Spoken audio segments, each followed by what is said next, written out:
call this meeting of the Wendell Town Board of Commissioners to order. I want to thank you all for being here with us tonight. We have a lot of special things we're going to do. And I thank you for being here and coming and participating with us. Tonight, our Pledge of Allegiance is being led by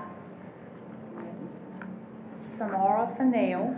I'm going to tell you a little bit about Samara. She is in the 2nd grade at Lake Meyer Elementary School. She loves to draw and express herself, and when she grows up, she wants to be a veterinarian. She loves to garden and play teacher. She's described as a great friend, and her mother describes her as a steady river. Those are wonderful compliments. We're very proud of you. Okay, Samara, we're ready, so if you can lead us in the Pledge of Allegiance. She is asking everybody to say it loud. We will. Okay, go.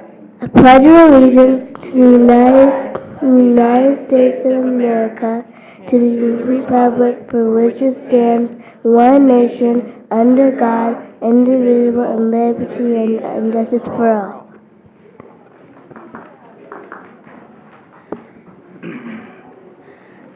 Thank you very much, young lady. Our invocation tonight is from the Wendell Council of Churches. Tonight's representative is Pastor Bob Albrighton from the Wendell United Methodist Church. Thank you for being here with us. Well, thank you for the honor of being here. Wendell United Methodist Church is so glad to be a part of this town and part of this community. We as a church and we as a denomination feel very strongly that being part of a community and being part of ecumenical work is very, very significant. It makes the town better when we as churches work together, and so we are very glad to do that. So, Mayor and board members, we're so glad to be here. Appreciate that. I am been here 4.5 years now in Wendell, and Becky and I just love this town very much. We're very glad that the church and the bishop has asked us to stay another year, so we'll get to be here another year and get to pray with you a little bit more every once in a while. So, great, thank you. Good. I'd like to offer a prayer from Ignatius of Loyola, a Roman Catholic who lived 500 years ago at the same time as Martin Luther, and this October will be the 500th anniversary of the Protestant Reformation, matter of fact, and he lived at that time. So let me offer this prayer by Ignatius of Loyola.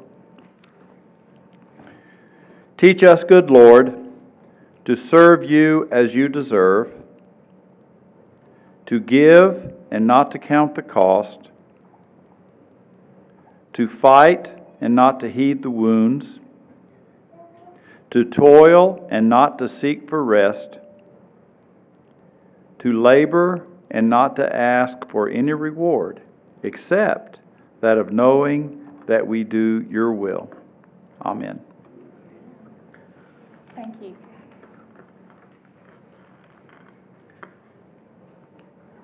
Are there any adjustments to tonight's agenda?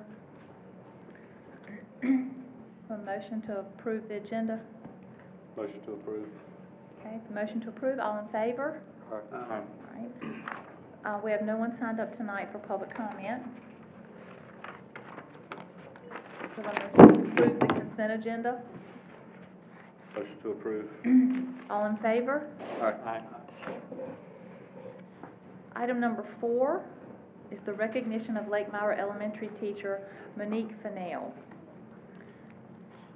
If you can come and stand at the podium for me. Miss Monique Fennell is a 5th grade teacher at Lake Meyer Elementary School. She has been for the past 6 years. Prior to arriving at Lake Meyer Elementary, she taught for 5 years in Virginia and 5 years in Durham County. She received her undergraduate degree from UNC Chapel Hill and her master's degree from North Carolina Central University. She's a true leader at Lake Meyer, despite staffing changes that happen all the time, I'm sure. She's continued to be the glue that holds her grade level together. She's always student-centered and puts individual growth and learning above everyone else. That's really very high praise from your principal. I want to congratulate you for being selected to be here tonight by her, and thank you for all that you're doing for our children here in Wendell.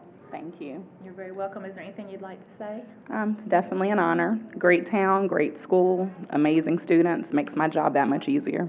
Thank you. Thank you. Thank you very much.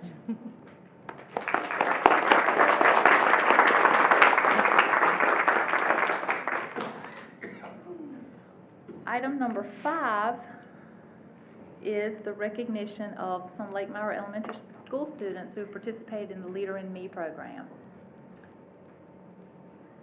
Is this me, Ms. Piner? Do you want me to? Ma'am. Someone, okay. So there's 4 of them. Owen, Say, okay, can y'all step up? Are you gonna tell, and what they're gonna do is they're gonna tell us what they have learned and what happens in the Leader in Me program at Lake Meyer Elementary School. So, and are you Owen, Say? Thank you for being with us tonight. Go ahead. The leader in me and the 7 habits help me at the school in multiple ways. Most of all, it inspires me and also helps me stay focused. It does this by encouraging positivity in certain age groups. I can guarantee that almost all students will also find beneficial effects from the 7 habits in the Leader in Me program. Thank you very much. I understand that Owen is a fantastic student and a good friend, and he's patient and respectful and humble. Thank you for being with us. The next one is Kayla Williams. Kayla, can you step forward? Kayla's hardworking, determined, and a natural leader and a helper. Okay, go ahead. The Leader in Me initiative makes me a better leader by setting a higher standard for student achievement. The habit that means the most important for me is habit number 5. Seek first to understand, then to be understood. This habit is so important to me because it helps me understand others' ideas and feelings, to put myself in their shoes without interrupting. Thank you. Thank you for being here with us. Next is PJ Wilson, who is kind, respectful, and a good friend and hardworking. Thank you for being here with us, PJ.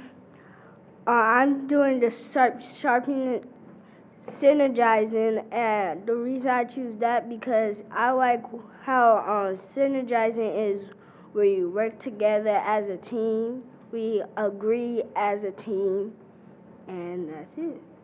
Thank you. Thank you very much, PJ. And last, we have Elizabeth Walker. Elizabeth is a hard worker and a pleaser and puts a lot of effort into everything she does.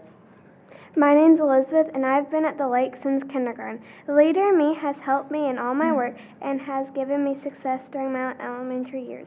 I'll always remember this school and love it. This school is the best, and thanks to this school, I have been even more successful in middle school. Thank you.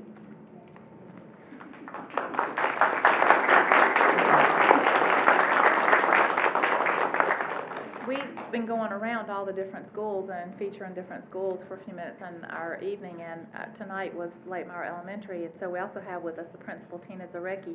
I don't know that there's much left for you to say. I think your thunder's been stolen, but if you'd like to come up here and tell us what's going on at Lake Meyer Elementary, we'd love to know. Well, I also wanted to thank you for inviting us and letting us showcase some of the things that are going on, and appreciate you wanting to partner with us, and especially as Wendell Falls explodes. We've got all work together. Yes. Was that synergized? So, yes, that is synergized. Thank you, PJ. We've been very busy this year at the lake. We're going to continue to integrate technology throughout our instruction and be a leader in the eastern part of the county with that. Our school improvement plan has focused on a few different things, mainly literacy development and focusing on the whole child, more specifically expanding our Leader in Me program and building relationships with our students. We feel that that's key to success. We've implemented what we refer to as MTSS, multi-tier system of support, and this process or structure that allows us to meet individual needs of students right where they are, providing additional support regardless of whether it's academic, behavioral, social, emotional support.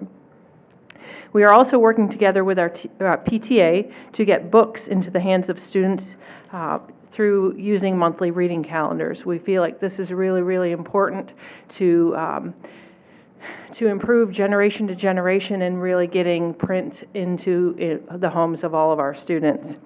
If a student reads a particular amount of time per day, they are rewarded by selecting a new book cart from our cart, and our PTA goes around and hands those out. Currently, Captain Underpants is the biggest seller. But we are committed to this work and committed to working with our PTA. We've also continued to implement the Leader in Me program this year. This is our 4th year of implementation. Each student at the lake has a leadership notebook with an academic goal tied to our school literacy goal. They track their goals once per month. This year we had a parent night where students participated in student-led conferences Each student shared their goals and progress with their parents, and this was a school-wide event that in the history of Lake Meyer was the most attended. We had a packed house, we had dinner, and it was a great show. It was great to have so many folks in our building. It has been a successful year at the lake. Next year, we will continue working on our reading initiative and getting more books into homes. We will continue with the Leader in Me program and with leadership notebooks, student-led conferences, and adding personal goals to student leadership notebooks as well. We are also working on enhancing community engagement and building positive parent context for next school year. So thank you for letting me share that with you. Thank you. Thank you for everything you're doing out there for our kids.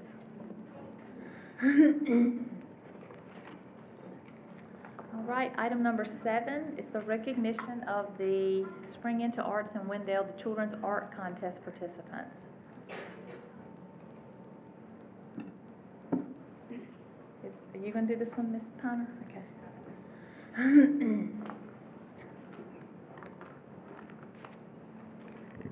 Mayor, members of the board, recently we were able to celebrate with the children with the Wendell, it was the art walk, and we had it planned for downtown, and we had a lot of activities planned, and because of the weather, unfortunately, some of those had to be moved inside. We weren't able to do all the great things we had planned outside.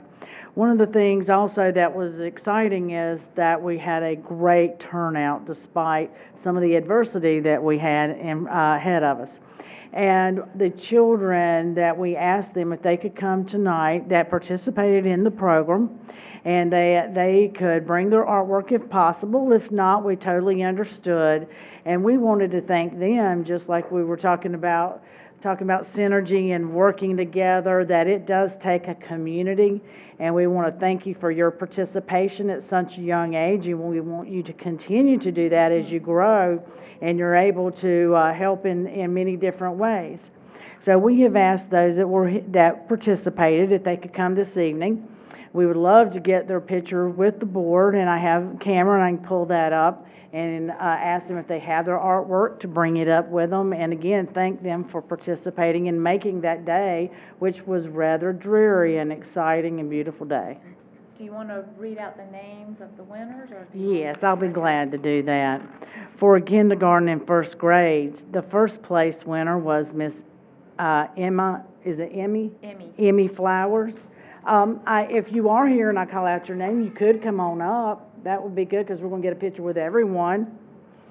Second place is Corder Reese Chilton. For the second and third grades, we have first place Reagan Quinn. Thank you. Why don't you guys stand right there for me? You can stand there and turn around and show your pictures to everyone. And second place, Michaela Triplett. Is she here? For fourth and fifth grades. First place is Corinna Jones. Kamaya Jones.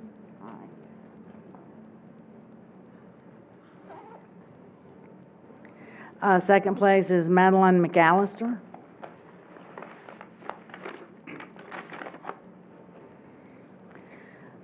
First place is Sophia Johnson. She is with the private school category. And second place is Julia Spinks. Is she here? She's also with the private school category.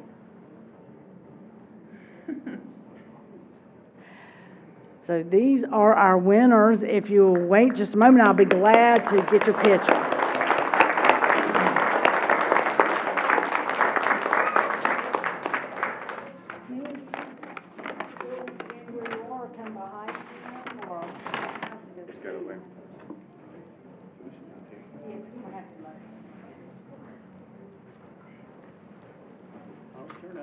I'll get your pictures and then we'll get everyone else.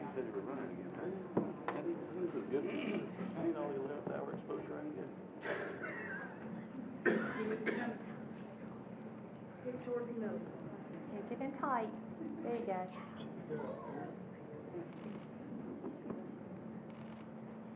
Thank you. Now stay right there. Well, all the other children that participated in the event, even if you didn't bring your artwork, that is fine. We want to see everyone up here and how many it really took to make that day happen. If you participated, please come on up front. We want to get your pictures.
We will take these pictures and post them on the town's website, and any pictures that the parents have, if you'd like to send those to us, of your child individually or with their artwork, we'll be glad to take those and use those as well.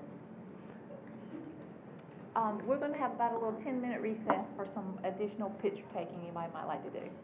So we're in recess.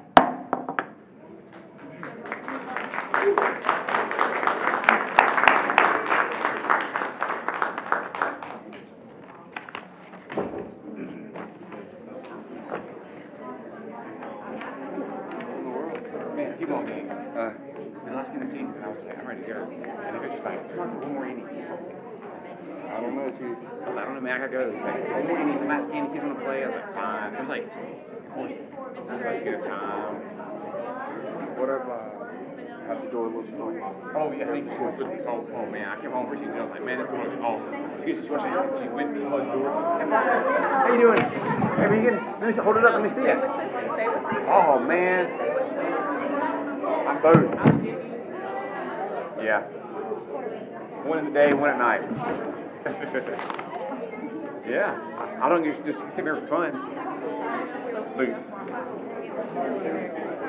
What's up, buddy? Oh, man. I just came to the T-ball field, so we're all right. Those are some awesome paintings. Very cool. I mean, it's good. I can say that because I can't paint anything at all. Those remind me of Bob Ross' Happy Trees. Yes, they look great. Happy trees. I know, I told you. Hey, Parker, that looks so good. Hey, Brenda, how you doing? Good. Pleasure. You too.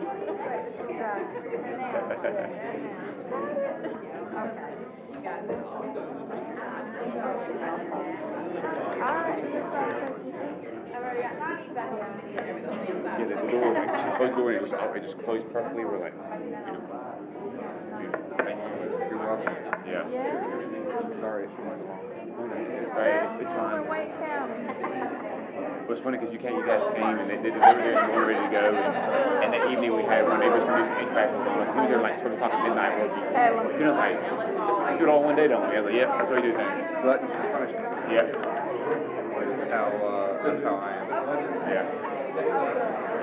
Those guys are really good. These guys use a lot for a lot of things. They're good. I'm working with them.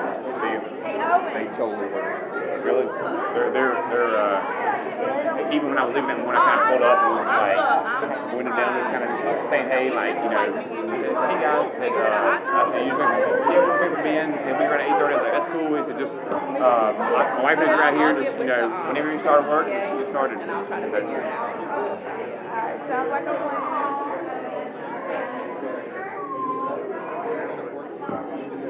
Can we, luckily you didn't get into the bottom, you know, right at the right side of the jam, and went ahead and replaced all the brick bolted. Yeah, it looks great. Had the paint match for the siding and the jam. Well, that's our next project, is to get it pressure washed back there and then repaint that trim there. Just keep it. Always something. Always something.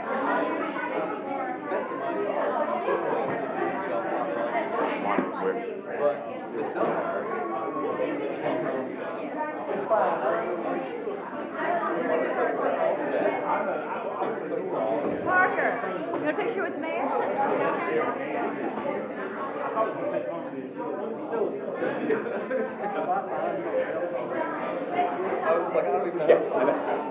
Oh, did you? We were playing Kevin's team. We were playing Kevin's team. Yeah, T-Bone. I was like, Kevin, I gotta go. He's like, come on, it's the last game. The kids want to play. I'm like, fine. And of course, these kids are like goofing off. They're like, I'm like, hit it. How are you? Yeah. How's your dad doing? Oh yeah, please do. Tell him I said hello. You look just like him. Hey, Hope.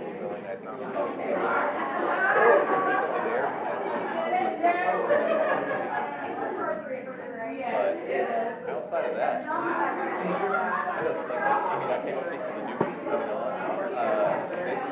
Just crop that one out, Paige. Just kind of crop that one out. Yeah.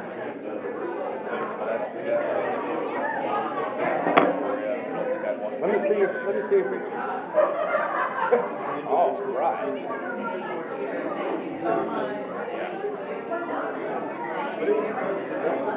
I think just slide in there. I dare you just to swap it. Just do it. Big Chaos.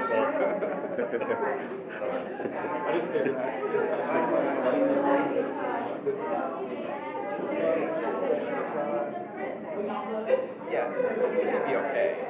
A little flustered trying to make an argument.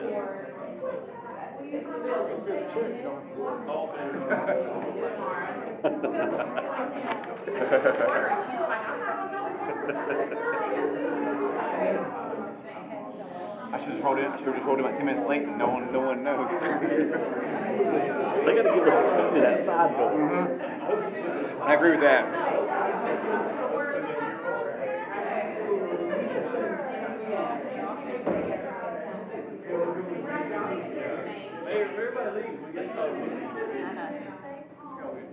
Well, Paul's staying.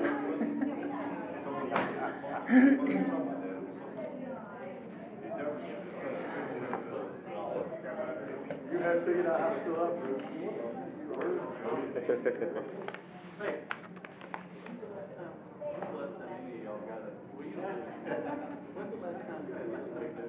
Oh. I got one about 2 weeks ago, and it was in my driveway, and it surprised me because it's been so long. And it had recipes and things on it. It's not really. And it had articles in it about Durham and other. It's not really about Wendell. We get them in the newsletter. Like the budget. It was a regular paper. It was. We've been sending them stuff. We send them stuff all the time. Sherry So the sends ones them that I articles, clipped in. literally written. So you have your normal ones from the report that you just did, Uh-huh. and then I got these highlights. A little bit of this might be slightly Yeah. redundant from your report, but I know it doesn't. Your report doesn't break it down to that level of what the different equipment costs are and stuff like that. I wondered that too. Yeah. A couple of months before. Yeah.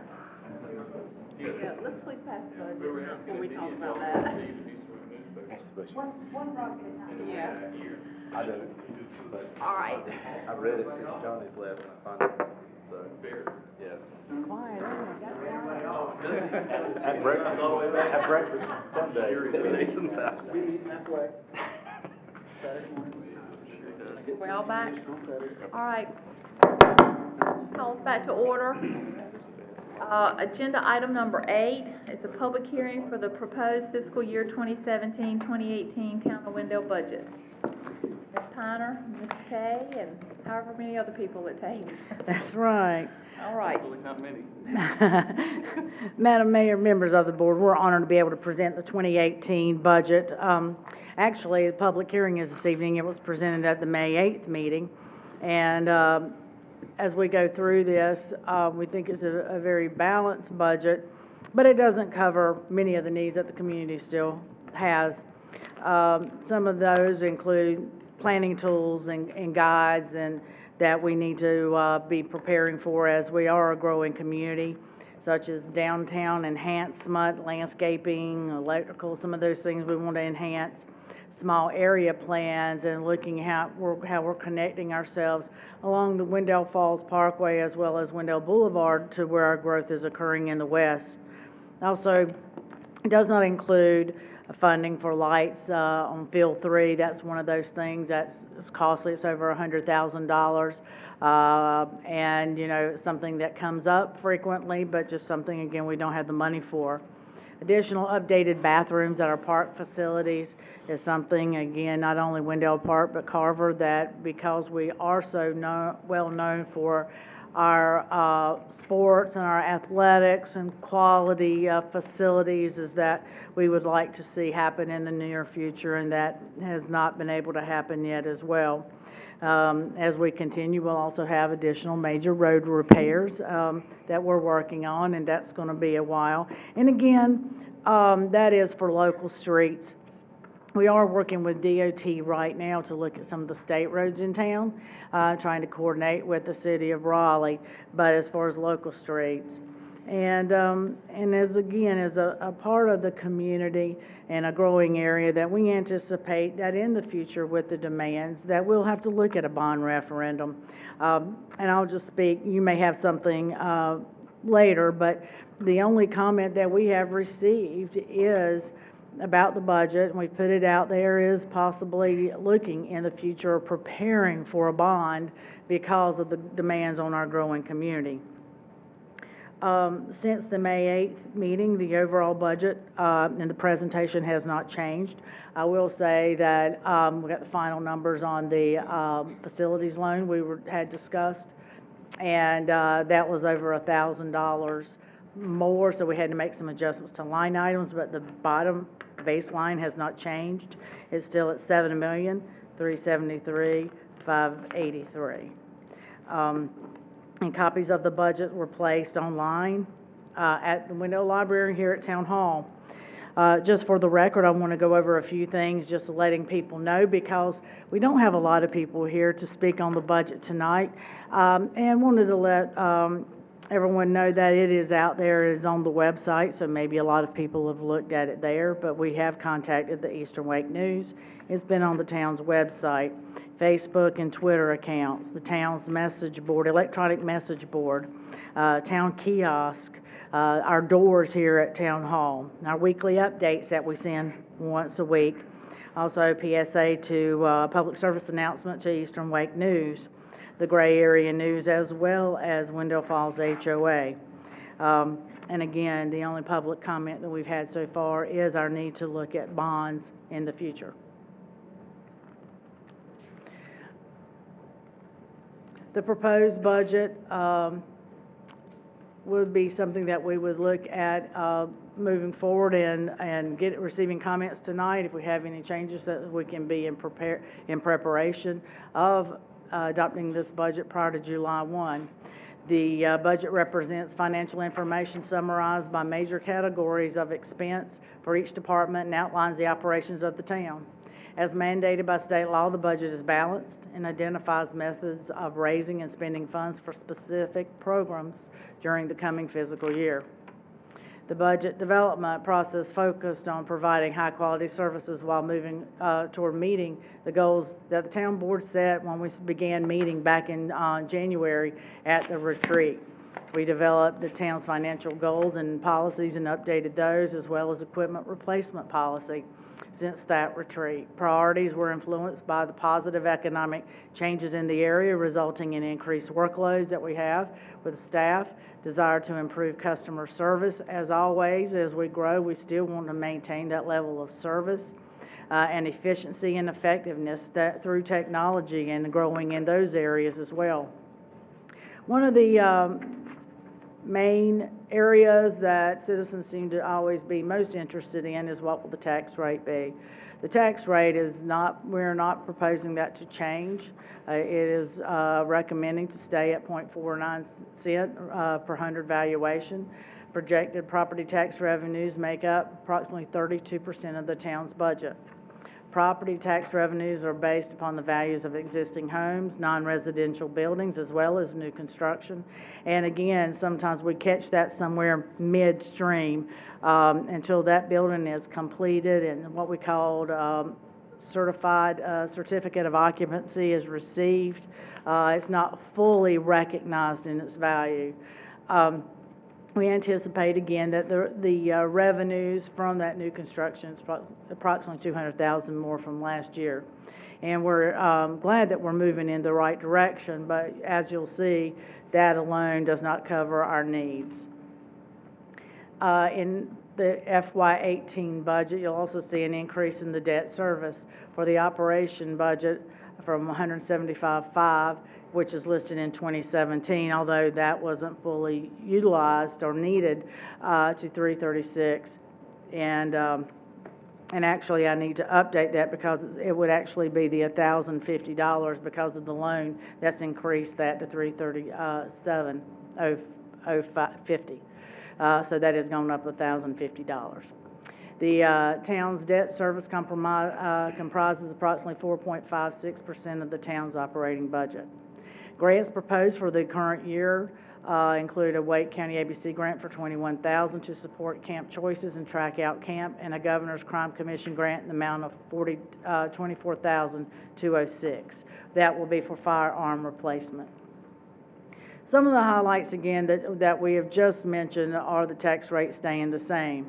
The loans that we are looking to help balance this budget, because again we have a lot of needs, is a need for a new leaf truck, police cars, a bucket truck. Again, that is used, and as those on the board have known, that's probably been on the list for about 10 years. Pickup trucks, again, that are just meeting the end of their life or with additional staff and having to move those around between departments. 4 additional full-time positions. Public Works, 1 position in July. 2 positions would come on later in 2018, again to stagger that cost of new employees. And Police, 1 position in 2018. Highlights again continue with the equipment and coming out of fund balance. This would not be a loan, but coming out of fund balance. We are in need of police radios. Again, the old radios are no longer being supported, so we've got to move toward those. That's, again, some of these things we have very little, few options on. Interview recording system, new computers, basketball goals, and again, that was something that we talked about earlier. We have it in there, and often people will say, well, that's, play equipment. Well, this is truly a safety issue as well as protecting the floor of the community center. Again, this has been on there for many years as well. Senior Center ADA doors, facade grants put back in where they were not last year. Facility loans, and this is a loan.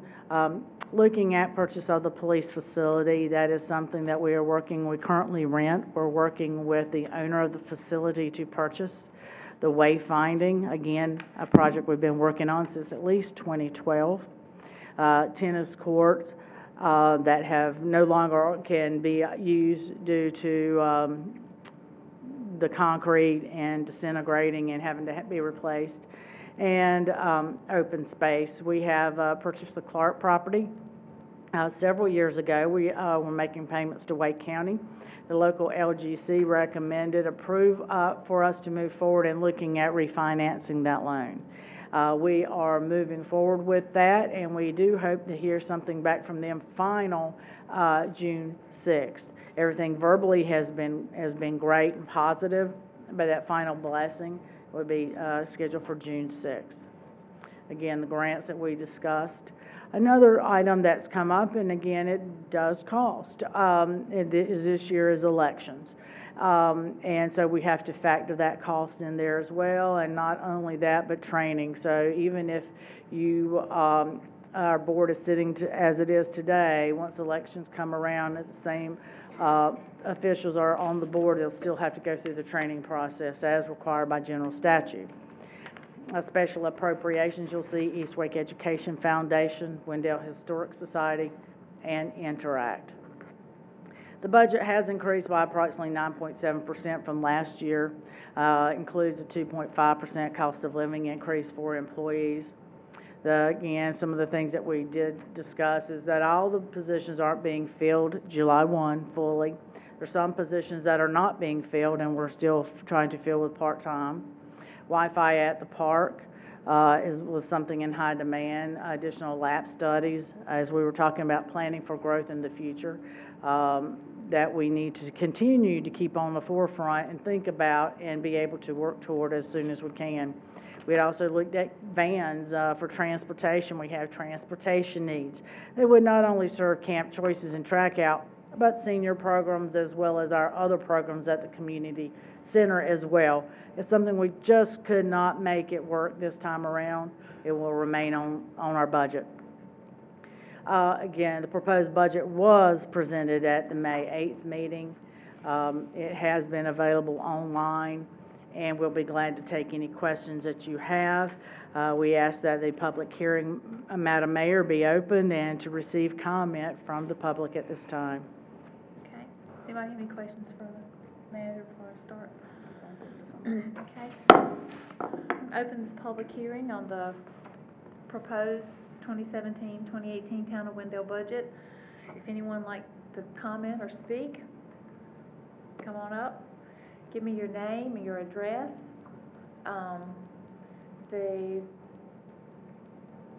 Our clerk is out of town this week, and so we won't be using our light system, I guess, but I'll keep an eye on the clock. You've got about 5 minutes. Okay.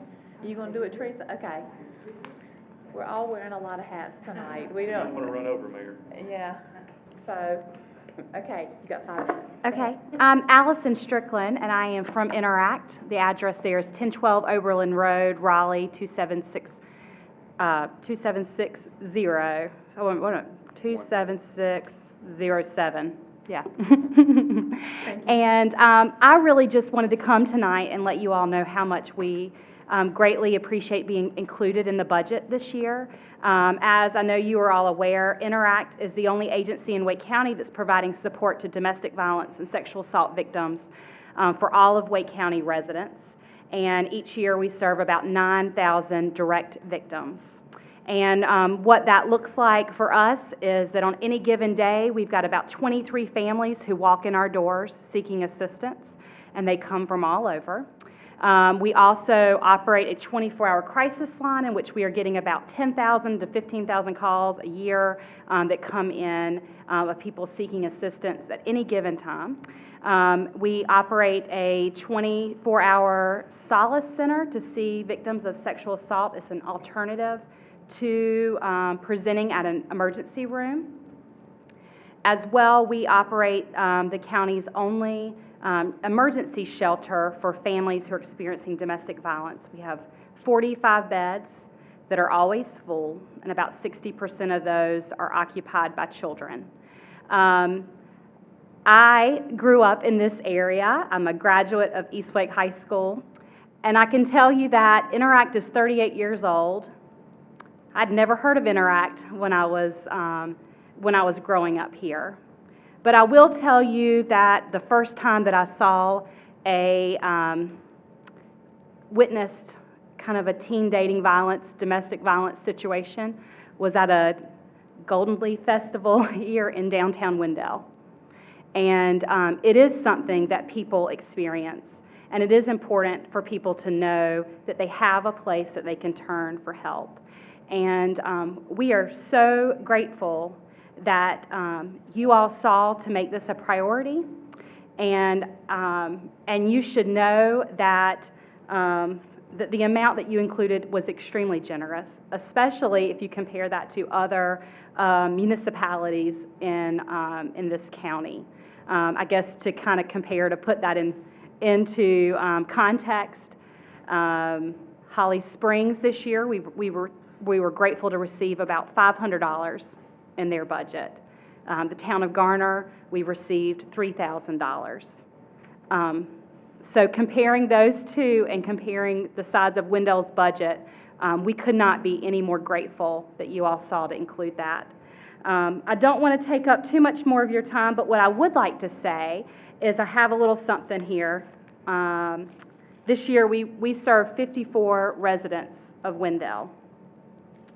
This is a little forget-me-not seed packet. We are grateful that you didn't forget about those 54 people who sought services this year with Interact. But I want this to be a time where we can continue this conversation. I want you all to come see us over at our facility in Cameron Village and come see firsthand what people experience when they walk in our doors and see how we're able to wrap our arms around them and care for them during that time of need. I also want to thank Commissioner Joyner. I understand that you advocated for this funding, and I want you to know how much we really appreciate that and how honored we are. So thank y'all for what you do. I'm going to pass these to. Thank you. Thank you for coming. Would anyone else like to speak on the budget? All right, public hearing's now closed. And it's placed on the agenda for June 12th for action. Correct? All right.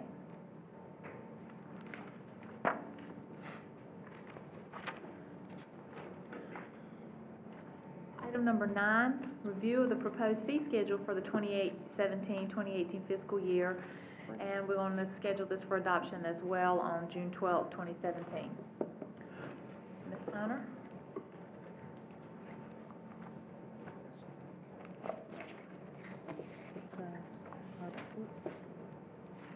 I'm trying to pull up my list.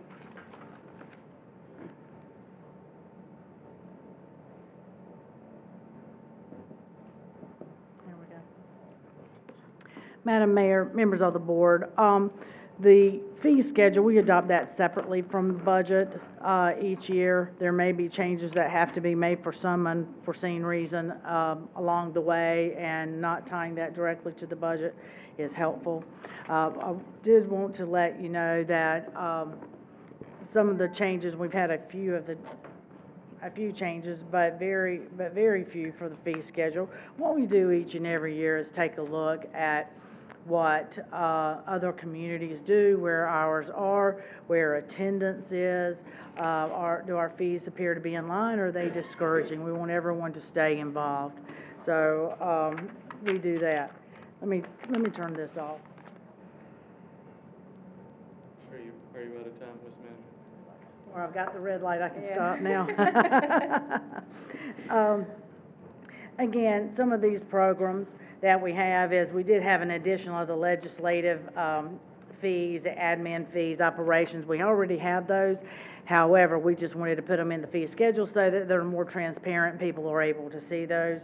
Adult basketball went up $50, and that will primarily be in the fall, and it's going to go up by the amount of $50. The field use has gone up for where the one has lights by $50. Now, that really won't have an impact. It's for tournament season. It really won't have an impact till about a year from now. That will be for the tournament season. What we have right now, we already have contracts and agreements underway, and so this will be for next year, not actually starting right now. It will be 2018 this time next year. Also, and then Field 3, we talked about that. That went up $25. That one does not have lights on it, so we charge less for that one because it can't be used as long. One of the things that we're excited about is because of some of the changes that we have out at the park, beach volleyball, again, a registration fee. These aren't a lot, but they had to be added into the fee schedule so the public knows what to expect. It's a new program that we're offering. We are looking at going to an entire facility fee for alcohol, non-alcohol events. We've taken a look over several years at what those costs are. It can get very cumbersome of how long you're using what part and what day in the kitchen or a room, and so we've come up with a flat fee. We think that this will be a positive. If not, we will certainly be back and try to get that corrected. But we think for staff and those that are wanting to use our facilities, this should hopefully simplify some of that. On there's some changes. The fire marshal updated our actually occupancy of the community center and how we use it. They separated it out, not only for seats, but standing room, and it's calculated differently. And so, again, we just updated that in our rental facility fees so that people would know what we could use. Zoning text amendments, again, comparing that to other communities, and have gone up on that, $150. Again, that would have take effect July 1. In Raleigh fees, you will see where we have to maintain the same fees when someone comes in to build a house that Raleigh has or higher, and so they have gone up on these fees, and so we have increased those fees to match that of the city of Raleigh. Those will come in as they come in for building permits typically, and those are the fees that we have changed and amended from last year. Again, considering those that we have, it's a very small number, but be glad to take any questions that you may have. Does anyone have any questions for Ms. Connor? Mr. Joyner? So in relation to the city of Raleigh fees, we're just matching what the city of Raleigh is already doing? That is correct. We have not exceeded those in those areas right there that you see for the taps, the stub fees. That is correct. I'm fine with us holding up to a contractual agreement that Raleigh has a monopoly on our water system, but I don't want to give them any advantage. The only other one I had, when you say entire facility fees out of the, what does it mean? I'm going to assume entire facility means entire facility, but how often does that happen? That happens, usually about once a month, and it could happen more often. A lot of times we do have to turn it away just to kind of let the building breathe a little bit. There are not a lot of rental facilities for large groups, weddings, birthdays that we have in Wendell, and our community center is used a lot by 300-400 people that would be in attendance. And we are entering that time of year that we could probably have someone renting it almost every weekend. But we try to limit that to about once, maybe two a month during this period of time, especially in the summertime. But you're correct, it is entire facility. That includes kitchen, the time that it takes to set up, the other activity rooms. A lot of times they'll set those up for caterers, or storage, and so that is the entire facility. Seems like I understand what we're trying to do there. It seems like a big jump, price-wise, but it costs what it costs. The only other question is the athletic fields, and I know we've had this conversation about the lights. Actually, there's two questions. Can we look at, or can we have Jeff look at the cost for lighting the fields and David, as well as, I know Carver, that's not going to work as far as renting the facilities, but if we're losing baseball tournaments and we're scheduling these a year out. Yes, sir. We did get an estimate on it, and it would cost approximately $110,000 to be able to light those fields, or more, depending. No. What I'm asking for is,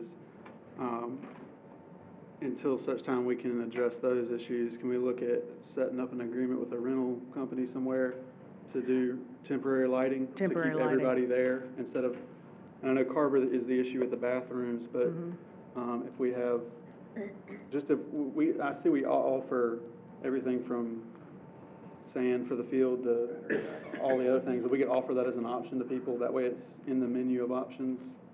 That way we don't get kicked out of a bid because somebody can't play that last game on that field. Right. Okay.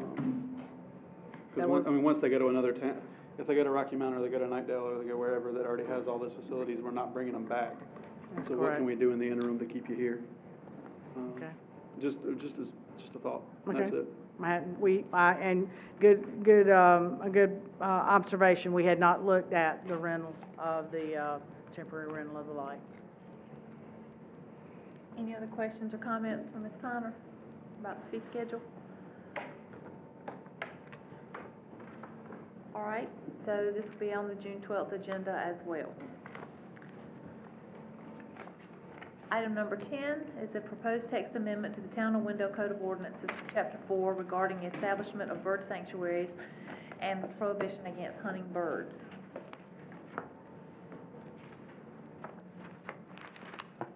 That's mine as well. Is that you as well? Yes, it is. That's okay, take Our your time. technology has changed, so we'll get that here in just a moment. Gonna have to go back to paper, huh? When that was cheap use, doesn't use PowerPoint anyway. Yes, Madam Mayor, members of the board, the proposed text amendment is Chapter 4 regarding established bird sanctuaries and prohibition against hunting. Just to tell you a little bit about what we have in our ordinance that we've had in place, we have had questions about when we have nuisance birds, the process in which we go through. Some of the problems that we have had, and when we looked at that, our current ordinance, it was very difficult to work with because it read that we're supposed to get the opinion of the proper health authorities, have no problem with that, of the town, but we don't have health authorities with the town.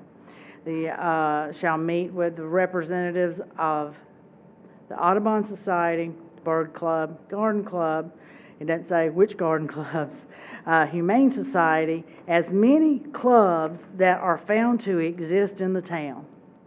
And so that became very cumbersome when trying to look at where we were going when we had nuisance animals and birds that need to be removed. And we do have the process in place, but again, when it said any, made it very difficult. We do know that certain birds are considered non-protected under applicable federal and state laws, include but are not limited to English sparrows, pigeons, European starlings, and such. The current ordinance is unclear. How do we go through that process? It doesn't list, other than the Audubon Society, really a mechanism and authorities that we have in place that have knowledge about birds. So what we wanted to look at is how can we make this easier? How can we make and guide people through the process when they're having problems with nuisance birds? According to the North Carolina Wildlife Resource Commission reports that a town may allow that, the removal of these birds, of unprotected birds. Periodically, non-protected birds can roost and again cause health issues that need to be moved away. And sometimes they try those items. You see the wires, you see the owls, you see different kinds of animals, effigies that just don't work. And so how do you go through that process? The proposed amendment requires that the property owner or applicant file a reasonable attempt and talk with the town about how they have tried to remove these birds. If non-lethal efforts are not successful, we want to know what that list is. The property owner or applicant would be required to make written application to the town, and we would discuss what type of techniques they're looking at using. We would only, if it came to lethal methods of removing the birds, would only want that to be carried out by a registered wildlife damage control agent, someone that's registered with the state of North Carolina. Right now, it says we can get all the clubs in town together and we're not sure really what we do from there. However, we think that if we're going to do something like this, they need to be insured, they need to be licensed, and we need to sit down and go through those forms of eradicating the birds prior to going through lethal methods. The permit for lethally removing the birds would be issued by the town manager and would be valid for 30 days. Again, we would not want something that was an issue today and then it go on for a long period of time and then find out someone would go through that process. So, and then to do that, we would also want the police department notified as well. There are different ways to remove those birds and nuisance animals. However, we think that it should be someone that's licensed, that understands the birds, that the state of North Carolina recognizes not only by the registration but by insurance as well. again, when we looked at the process and it says as many clubs, it just was very unclear, and we wanted to put some, a process in place. Anyone have any questions for Ms. Piner? I have, one, I mean, if we adopt this policy, how will it affect dove hunting and duck hunting? Because we still have a lot of agriculture, you know, in empty fields that are utilized as agriculture, so you have dove hunters and, you know, the wetlands, the duck hunters. I mean, will this affect those guys? I would not think so. It's something that we've rarely used and have not used in a very long time. I'm not aware that it's been used since I have been here. Most of the time, we're able to remove these animals through effigies and that sort of thing. No, I'm saying that if they're within city limits and these guys that have fields between here and Wendell Falls want to go out and do dove hunts, you know, in the fall or whatever, is this going to affect them from doing that? No, it would not. This would be, again, one of the reasons we said for the 30 days, it's going to be for a limited period of time, that if there is a nuisance, a true nuisance, they're going to address that nuisance, and it's going to be over with. It's not something that they're going to continue to come I back think with. he's saying this, are we getting ready to So, maybe yeah, adopt if we something that's adopt gonna them- prohibit someone from dove hunting or duck hunting on So their if we're a property? bird sanctuary Oh. city, Right. we can't hunt birds within our city limits, is that Well, what it's called? that is currently the case. That is currently the case. We are a bird sanctuary. Yes, that is currently the case, so we would not change Yeah, it's already like, that. you already can't hunt in the city. Yeah, you can't But hunt that's, in that's this, not the case for the ETJ. that is correct. Okay, so the fields didn't quite, like you were talking about along Wendell Falls, they'd be in the ETJ and wouldn't be subject to the current rules or the new ones. Am I right in that? That's correct. Correct. Yes, so you're right, we are already a bird sanctuary, you cannot hunt inside the corporate limits, and this is just a method to remove nuisance animals. Have we had a lot of nuisance birds where people are coming wanting to know how to get rid Well, of and them? that is what started this. We've had some situations that people have started asking about, and when we started looking at the ordinance, it was unclear, and I don't think with the lack of knowledge that, number one, that I have, that garden clubs have, it should be making the decision on the removal of animals. I think it should be someone else and with more expertise in that area, and I didn't feel comfortable with the ordinance as currently written. If I may ask, Yes. only because it seems rather timely for me, but what birds have we been receiving complaints about recently? Pigeons? Pigeons? Yes, sir. Okay. I was just wondering, because for the past 2 weeks, I've been chasing barn swallows off my front porch, and I've never seen them in Wendell before, and they are all over. They're everywhere. They're the ones that build the mud nest, you know? Mm-hmm. And I thought that was rather interesting, the timing. I didn't know if there was a swarm of them had descended upon Wendell. Mm-hmm. No, The ones I've been Hitchcock getting style. complaints for have been the pigeons. How will we know if we allow someone to come in and take care of the birds that are being bothersome at that moment, that 10 more birds won't come 5 minutes later? How do you know this is a resolution to this? Well, again, that is one of the reasons that we want them to show us the measures they have taken. And then this permit is good for 30 days. So if someone's going in there and going to take care of that, we're hoping they're going to take care of that issue within 30 days. But you are correct. It doesn't mean that birds can't come back. I think there's various methods that we have to look at. Snake. Or we can use snakes. That's what I do, Yeah. and it works. Mhm. Of course, it'll scare you to death if We you do just have- put it there, but they're all in the columns on my porch and a couple other places. And We do have effigies that we use on the water tank, and they seem to be working right now. And so those are the things that we would ask someone to go through that process before we would move further down the road. And do we know of a cost, you know, so if we adopt this with the homeowner, I'm sure they would have to pay for the agent. He's not gonna come out here for free and shoot birds. No. There would be a cost, but I do not know what that cost That would be be. passed directly to the homeowner. The homeowner would be the one, we would authorize them that they could contract with the state, and they would be handling that directly. But they wouldn't be, but the homeowner wouldn't be allowed to start shooting pigeons themselves. And that's the reason we wanted it to be a registered wildlife agent with insurance or someone registered with the state and insurance. We did not want homeowners just to So we're start just shooting giving them birds. permission to contract with an authorized person to handle it. Yes, the town of Wendell There's is, no money exchanging with us, and there's no expertise with us or anything. We're just no, giving them permission to go in no. that direction. When the current ordinance started talking about the town health official and the town garden clubs, that, I just felt uneasy about that. Okay. That.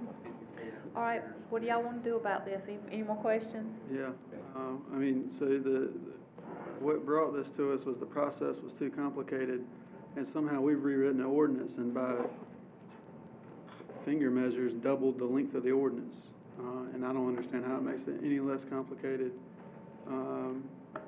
We're inserting ourselves into a process that, I mean, I don't deny that maybe it exists somewhere, but they're birds.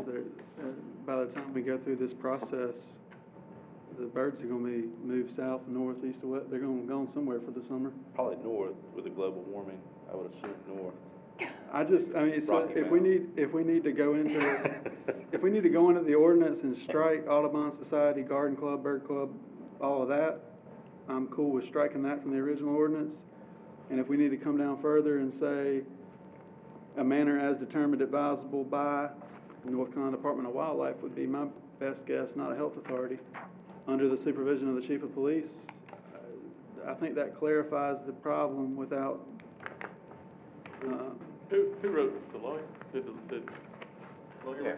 Well, the, chief of police and I took a look at it. Okay. But, I mean, I assume our council has reviewed it? I think we have contacted them, but I don't know if they actually read through that. We looked at different other communities, what they had in place, to try to protect the town, as well as for the property owner to take a look at what other methods are available before they went through that process of eliminating the birds. I agree with Commissioner Joyner. I mean, if we need to strike, if it's too cumbersome because we're, saying we need to contact every club in town, I can put a sign in my yard that says the Wendell Birdwatchers Club of Wendell. But if we need to strike that stuff and add, that any lethal methods must be performed by a licensed, wildlife contractor, that seems less cumbersome. Well, we could certainly do that. That would not be a problem. I do think prior to them going to that, though, they need to demonstrate they've made some other efforts prior. I think it needs to be a last resort to go to that step. Because I think more birds are going to come the next day.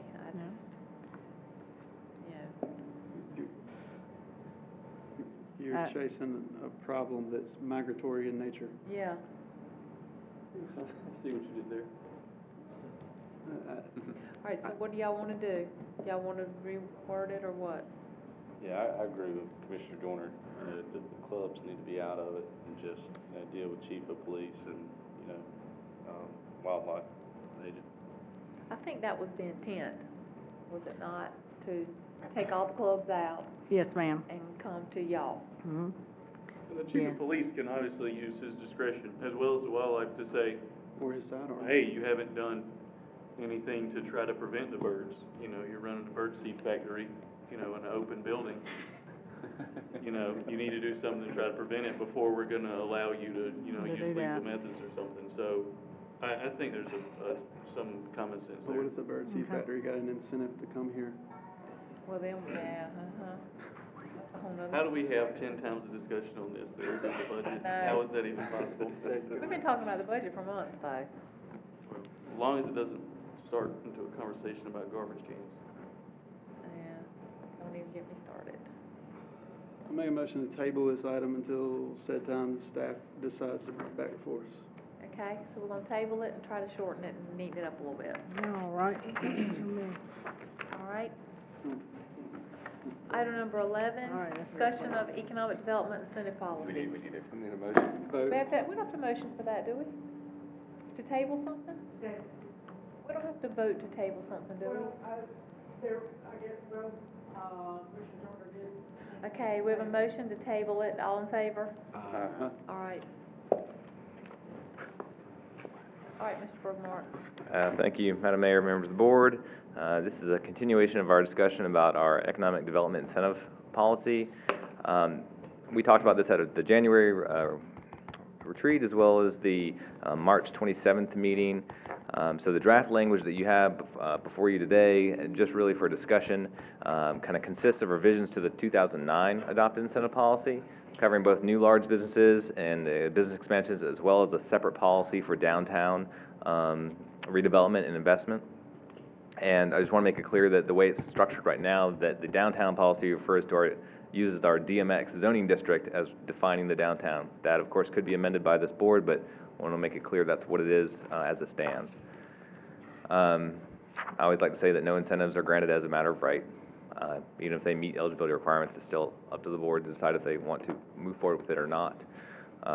So currently our large business incentive policy, as a brief reminder, it has a $1 million threshold and grants, if approved, gives a grant equivalent to 75% of the local property tax on the new investment.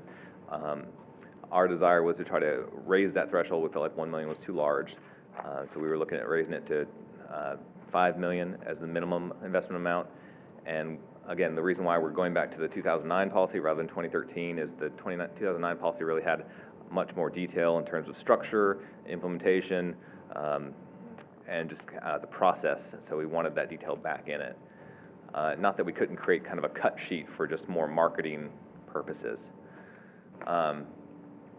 So the proposed large business incentive policy, as amended as one of your attachments, again raises that minimum investment for building and equipment, not land, from $1 to $5 million for new businesses.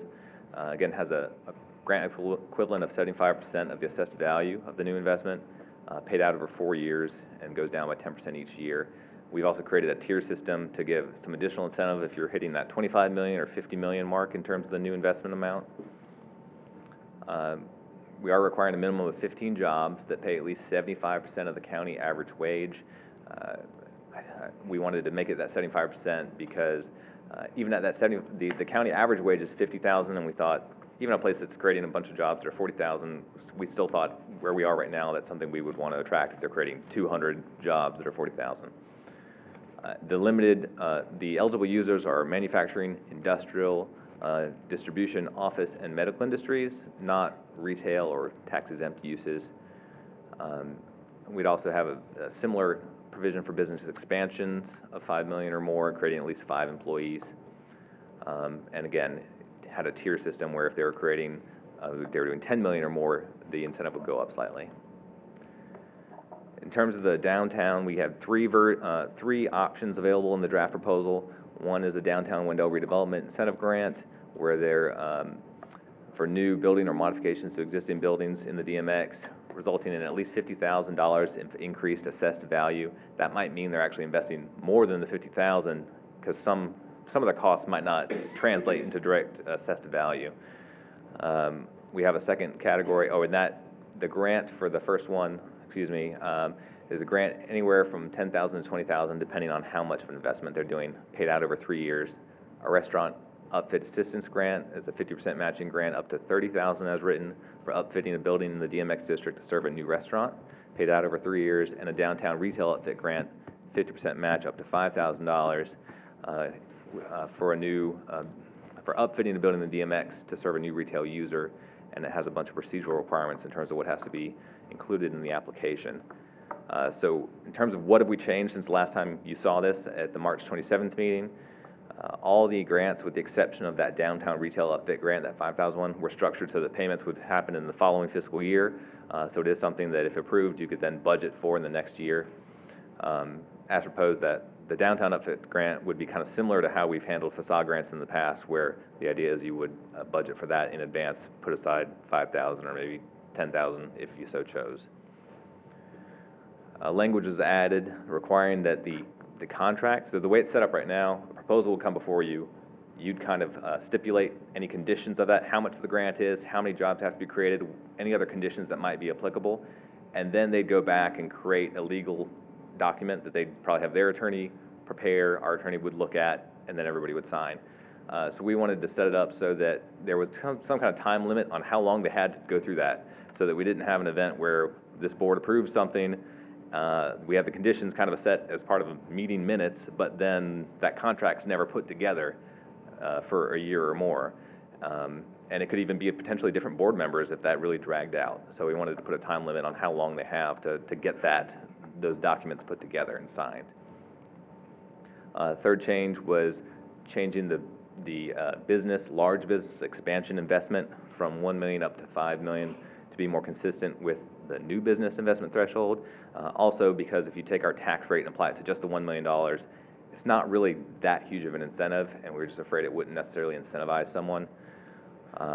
We also changed the list of eligible businesses for the new large business incentive grant. One of the comments that Commissioner Boyer had brought up before is it referenced service industries, and what exactly are service industries? That can be pretty broad. So we narrowed that down and we struck out service industries and instead replaced it with office and medical facilities. So hopefully that addressed that concern. Language was added to the restaurant upfit assistance grant. There was questions about, well, what are eligible project expenses? You do have a list included in your draft, but one of the questions specifically went towards equipment improvements. We didn't necessarily want, if one restaurant pulled all their kitchen equipment out and the next one came in, that could cost them a lot of money, and we didn't know that that's necessarily what we wanted to incentivize. So we added some language in there to essentially say that if it's a change in use, if it wasn't a restaurant, if it was some retail or office and now it's becoming a restaurant, that those funds could be used towards bringing new equipment in. But if it was going from restaurant to restaurant, that those weren't eligible expenses. I did write in a caveat to say unless it's been vacant for 18 months or more. Of course, any of this can be amended, but I thought at a certain point, if it had been sitting empty for 2 years, we might still want a new restaurant in there enough that we'd be okay with them counting towards new equipment if that's been pulled out there the whole time. We also added language saying that to require the applicant to commence work to start the process within 12 months of approval by the board, and that they don't have a gap in which they're doing nothing for more than 6 months, again, just to make sure it's moving forward. And finally, language was added to the downtown incentive grant policy specifying that essentially they can't double dip. If they're getting one of these grants, they're not eligible to also receive number 2 or number 3 of the different options available to you. Oh, sorry, there is one more. One of the other options you may remember that we discussed before was the downtown Wendell residential incentive grant, trying to create those upper story residential units above retail or uses in our downtown. We still very much think that's something we would love to have. It was at $7,500 grant amount previously. The main reason we pulled it out is we didn't know that the $7,500 was really enough if you were spending $150,000. And based on the comments we received before, I don't know that, one, I'm not sure exactly what number would be enough, but I don't know that there was a desire to increase that by the amount that it would probably take to cost somebody who wasn't really considering doing that before to make that jump and make that kind of an investment for apartments when it probably would be easier to put some office or something like that instead, and might be more cost efficient. So that's the only reason why you don't see it. Of course, if y'all want that back, I have language and I can throw it back in. So that's what I had. I'd be happy to take any questions you may have. You might have any questions, Mr. Burmark? I do. David, looking at these policies here, I do not like what we have currently with speaking to the large business policy. But I still think it seems like a whole lot of money to be giving away in a town in which, one, we're in so desperate need for this money, and two, in which we're fixing to hit potentially a large growth in business. I agree that right now where it stands, it's worse than what you proposed, I guess, from that standpoint, but I feel like it still is very high in allowing the 75% of the property tax, even for that first year, and going down 10%. Did you guys have any discussions on different numbers or different amounts, or where did that 75% come from? So we've looked at some other policies. I'll say, as far as those that have incentive policies, and everyone doesn't have incentive policies, but for those that have them, it typically is starting up at that 75% or more. You generally don't see something that starts out at like 40% or anything along those lines. That doesn't mean we couldn't do it, and I could do a little bit more research to see if I can find some that have it, to see if there are some other examples that way.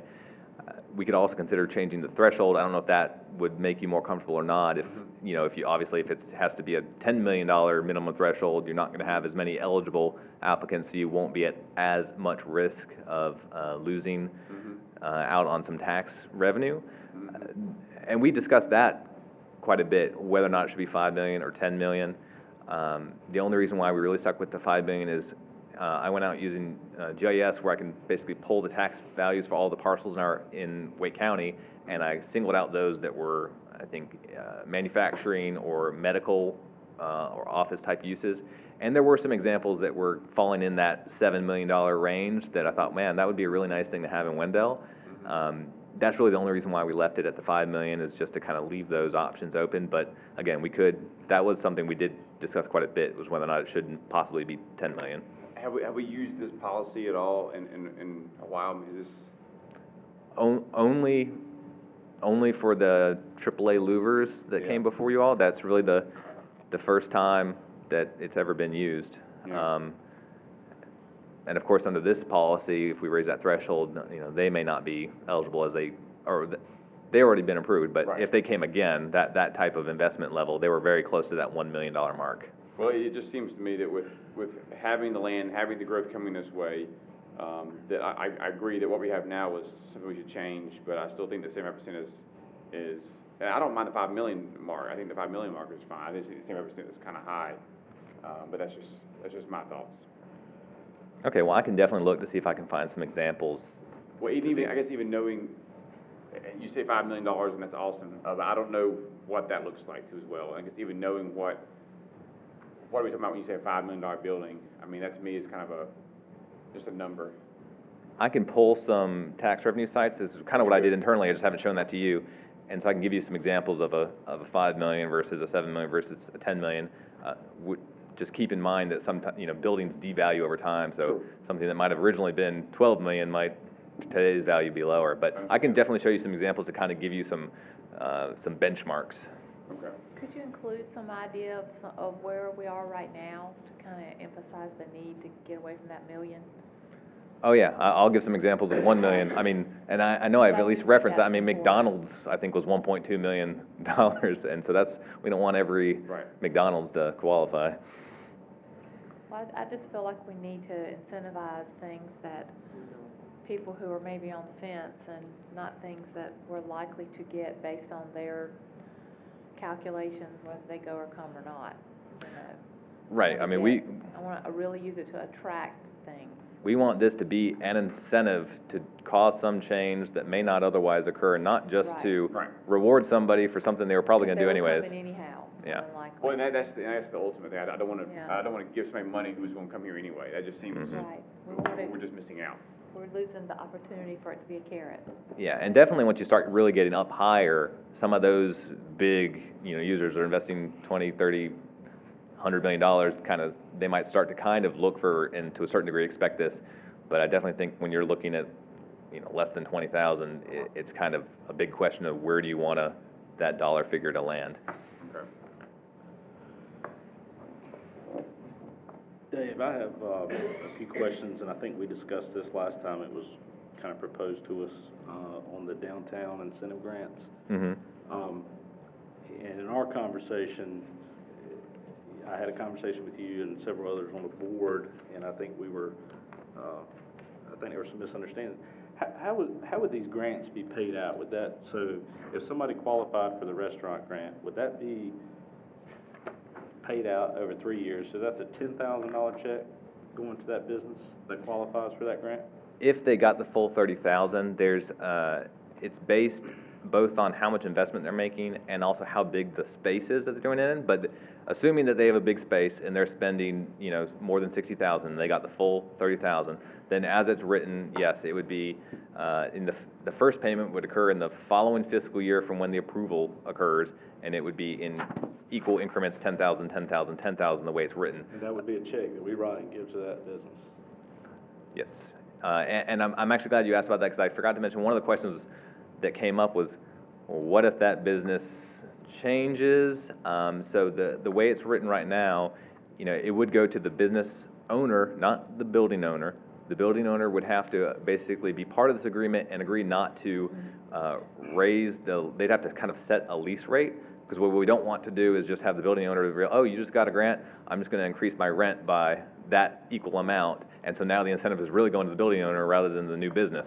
But we wrote it in so that a change in management, so if you have a restaurant that moves in, we don't really, at least I don't think I would care, or we probably wouldn't know who's necessarily managing that business.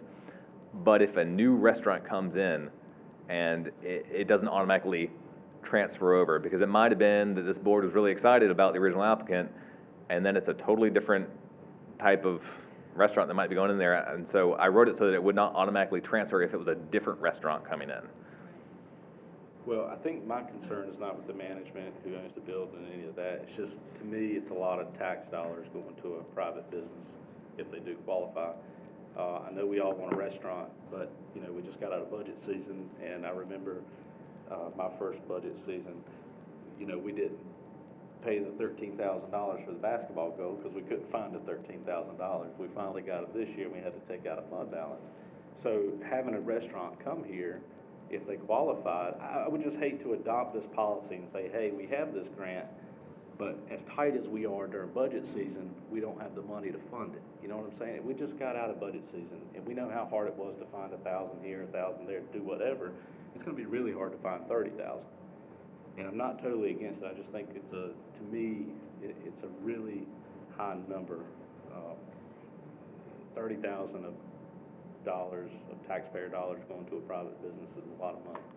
Can you give us an idea too of, I know you've done this 100 times, what some of our neighboring communities are doing in this same vein, just so I can get an idea too of how we would be competitive within our area? Sure. When you do. I mean, for a fuller answer, I'll have to bring that back to you. Yeah, that's what I meant. But yeah, I mean, it's hit or miss, and now the restaurant's kind of a little bit more specific to us because that seems like the drive, what everybody wants, so I don't know that that's necessarily gonna be an example of that, but I can bring back kind of a chart that kind of shows some local examples and what types of investments and amounts they have. That'd be great, thank you. Mr. Bergmark, I'm also similarly conflicted about this. On the one hand, the libertarian in me says that government ought not be in the business of subsidizing, well, business. And this is, you know, basically a tax cut on large businesses. At the same time, it worries me when I see some towns nearby, their property usage by sector, whether it be industrial versus residential versus retail, become heavily skewed in one direction or the other, and the problems that causes for towns. For instance, you know, we perhaps too heavily skewed toward residential, whereas Zabulon's a little heavily skewed towards industrial and things like that. And, you know, all the issues that sort of brings. And so what's the role of government in trying to come up with a balanced solution for that, and is giving away taxpayer dollars the right solution for that? At the same time, and you said it yourself, and I'm not using your words against you because it's common knowledge that we base the numbers we're using in this off of what other towns are doing, and it becomes a zero-sum game. If all the towns end up giving 75% of their, you know, tax base away for a few years, then that becomes the norm. And at the end of the day, we're in no better position than any other town, because now we're all back to square one. We're all offering the exact same thing, lower taxes for, you know, giant buildings. It'd be great if all municipalities would just say, no, your $100,000 house and your $15 million medical center, everybody pays the same taxes, and that's fair. But that's not going to happen. And so I am conflicted. You know, there's been plenty of studies done that show that these sort of economic developments, until they really get into the multi-millions of dollars, don't have but so much effect. It's just one of those sort of niceties. And generally, those size battles are fought between states. The only place that this really does have an effect is there are a few towns that have heavily incentivized restaurants and downtown investment with things like facade grants and invested in the restaurants. And that has shown dividends. But at the same time, you're picking and choosing who you're giving a tax break to, and everybody's not being treated the same because that retail business next door doesn't get the same break.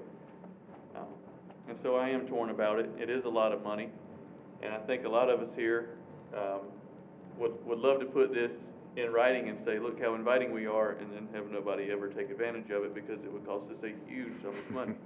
Let's be honest. I mean, that's, you know, to a certain extent, that's sort of what you want to say. I don't think anybody wants to say that they were anti-business, and I don't, looking at this board, we're definitely not anti-business with as many small business owners as there are up here. And so I'm conflicted about it. I'm also worried about the amount of money that, you know, could possibly be, you know, headed out the door for things that would maybe coming here anyway, you know, whether we had the incentive or not. So, you know, I just wanted to put that 2 cents in.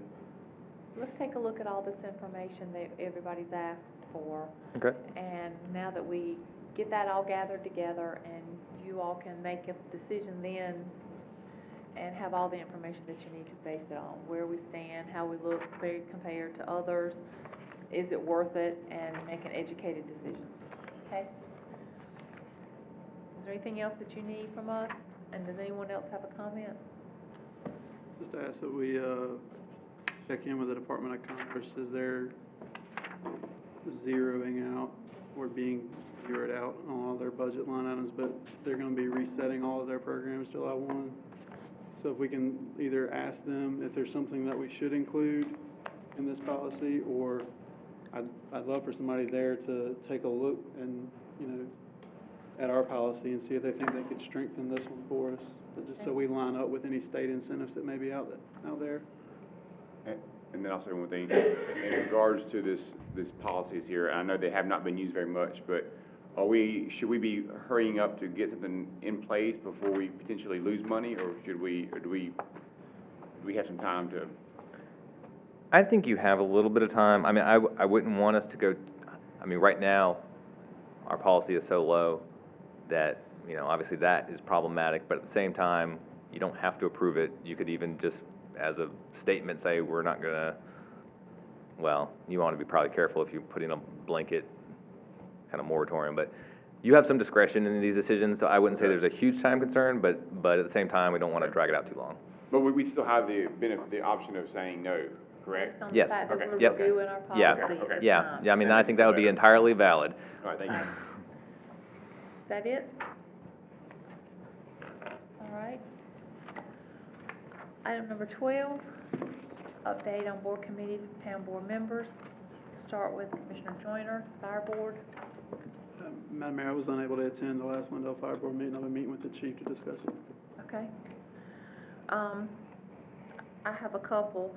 The Greater Raleigh Convention and Visitors Bureau Conference Table. I had a conflict that day. I had been asked to speak to another group with one of our business owners here. So I felt like I should accept that invitation, and I missed that meeting. Got the notes, and it's informative, but not particularly pertinent to Wendell. If you'd like to discuss it further, I'll be happy to tell you about it. It's very interesting. But the other one is the Campo Executive Board. I attended this past week. The majority of what we talk about there is the implementation of the Wade County Transit Plan, which also doesn't really affect Wendell. But we had a public hearing and had some public comment and some other housekeeping issues regarding the transit plan and a couple of other small things. And it was a pretty quick meeting and uneventful that afternoon.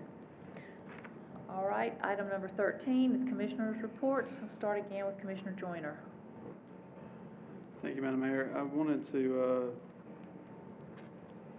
I think in my last Commissioner minutes, I discussed the budget process and how far we'd come and how far we'd gotten. And while I appreciate people in the town being interested in all the various things that go on in the town, and this weekend was, you know, a good example of seeing people out and around downtown, we could just as easily, and maybe there's a lot of last-minute lobbyists living inside the corporate limits of Wendell, But if I was your lobbyist, I would be firing you tonight as a citizen, because we're talking about your tax rate. We're talking about something that could have ballooned as high as our surrounding communities, or truly cut services that you cared about. You know, just in tonight's budget and looking at it, had we been sitting in a different financial position, we could be looking at cutting lots of services and lots of things, and luckily we're not. But I looked at the stack of budgets sitting on the front desk of Town Hall, and I can't imagine the stack. There was many people that have gone through and read this, or just come and listen. I appreciate the ones that did, but I'd encourage folks to get involved, and I think I've said that at least every other board meeting, to get involved and get involved in this process. The only thing that holds government accountable is the citizens that show up to hold them accountable. Commissioner Boyett? Careful what you wish for. I've been to meetings where I've been held accountable, and I'll take a little more optimistic view of it. I like to think that if citizens don't feel the need to be at the budget hearing, that perhaps they're happy with the budget. I know that for a lot of people that might not be the case, but I like to at least think that way. I am, for the most part, 95% happy with the budget. I think I've expressed my reservations with it before, but I won't get into that again. But I think it's a good budget. I'm happy to see that the tax rate is going to be able to stay the same. If we're going to prioritize keeping a low tax rate, and because that's fair on all citizens, then that should also carry over into perhaps our economic development, grant money or whatever. So I like to think that sparsely attended meetings means that we haven't ruffled too many feathers. You can make some people happy all the time, and all the people happy some of the time, but you can't do both. So with that, I will just say best of luck to my Wolfpack. Actually got playing against Carolina on Friday. Beating Carolina on Friday in baseball in the ACC tournament. So best of luck to them. Go Pack. I'll tell you, I only have one citizen comment about the budget, and we were at a local pizza restaurant. She came up to me and she said, "How's the budget process going?" And before I could answer, she said, "Whatever you do, just don't raise my taxes." And that's important to a lot of people. It was important to me, and I think several others, that we didn't raise taxes. But it's not easy to tell the different departments no on all these wish lists. And I think moving forward, probably the next 5 years, we're going to see a lot of growth and prosperity, in our tax base. And we probably shouldn't leave a lot on the table. We probably shouldn't be giving so much away in regards to incentives, because we are a great town. There's a lot of reasons to come to Wendell, if you minus the incentives. So, that was just one citizen, and I think that was important to her. Also, this weekend's Memorial Day, so I hope everyone has a happy and safe Memorial Day. And as I've seen the kids sitting out here today, I would challenge everyone to have a conversation with a young kid and let them know what Memorial Day means and how great this country is and the freedoms that we have every day because of those who have served this country and died serving our country. Thank you. Commissioner Lutz? I apologize for my tardiness tonight. T-ball game went into extra innings, and it was intense. I had a chance to attend the Chamber Golf Tournament on Friday and partake in that festivity, and it was well done by the Chamber, and they did a good job in putting it on. We just had a lot of folks there had fun, and it was good to see some faces of their folks that hadn't really seen a lot of the usual suspects. So, well done. Commissioner Carroll? Yeah, I'd just like to say thank you for everyone who was involved, or who is involved at Lake Meyer Elementary, and I was particularly inspired by the leadership portion from the young children too. So anybody that has kids or has been around kids understand that kids are sponges and are watching what you're doing. So, someone out there is leading by example, and I think that's great. And I also would like to briefly comment on a situation I witnessed yesterday at the park with our our police were involved. And I don't know the nature of the situation. I don't know, you know, exactly what sparked it, but the level of professionalism that was shown was pretty impressive. Park full of people, kids, parents, everybody, and the officer did what he needed to do. Didn't raise any red flags. Kids were playing all around the situation. Nobody even batted an eye at it. And I'm not sure that the officer even saw me sitting there. So that just shows me that, you know, there's great pride in his work and that they're doing the right thing even when nobody's watching. So, congratulations for that. Thank you. Thank you. I've just got a couple real quick things. The Spring Into the Arts event was great. I want to thank the employees for really scrambling and trying to come up with some ways to make it still happen as best that we could with the adjustments due to the weather.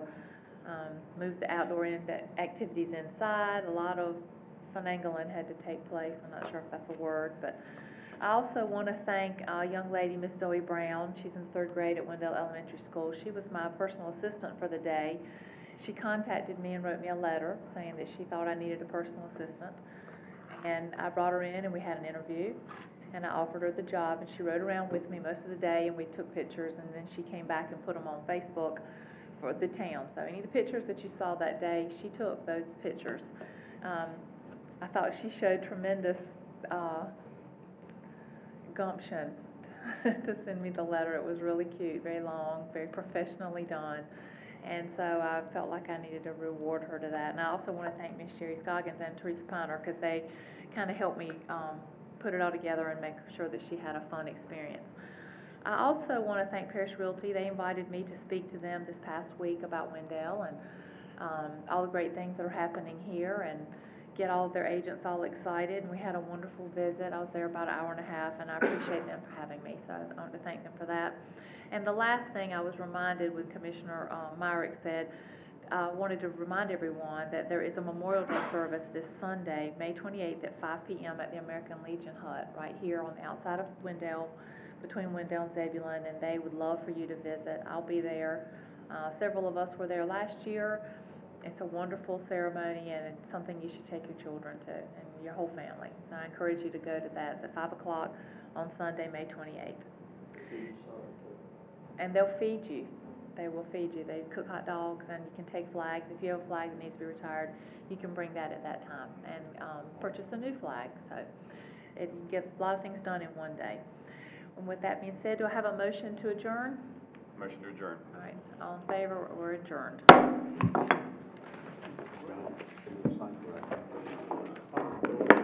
Yeah.